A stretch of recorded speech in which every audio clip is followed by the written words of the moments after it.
Hi, I'm CJ. When I think about what it takes to do good financial planning, the best analogy I can give is that your money journey is a cross-country trip where you're, let's say, starting on the West Coast and ending up on the East Coast. And the first step along the way is defining that destination. Which city are we going to? What are we trying to do? Are we trying to retire at a certain age or map out a college funding plan for our kids to make sure they're okay, or switch jobs or downshift at any point?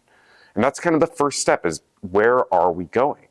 And then once we have that derived, we can come back and say, what do we need to do to get there? And that's about creating a plan for now to make sure you're on track for that long-term goal that you want to get to. And that's where the rubber meets the road. How much do we need to save? How do we do so tax efficiently? What accounts do we save into to make sure that we're getting there? And then once we kind of launch into that actual journey, you can think of me as your financial navigator. I'm that person sitting in the passenger seat next to you. And I've helped you craft that plan and given you the details because I've done this journey before.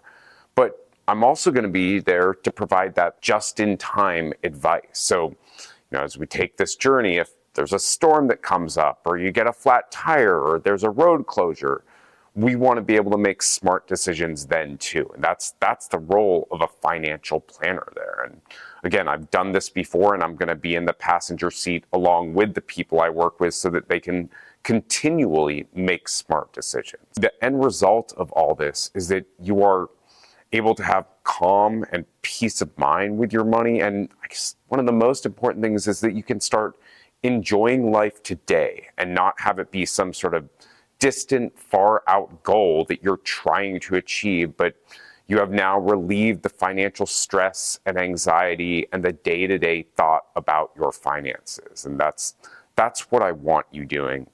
The fact is that 90% of the result of your financial journey will be determined by 10% of what you actually do. And we really want to focus on that 10%, and then you don't need to worry about the rest of it if you don't want to.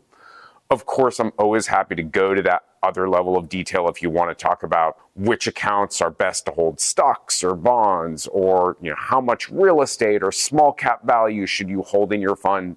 We're happy to go to that level as well.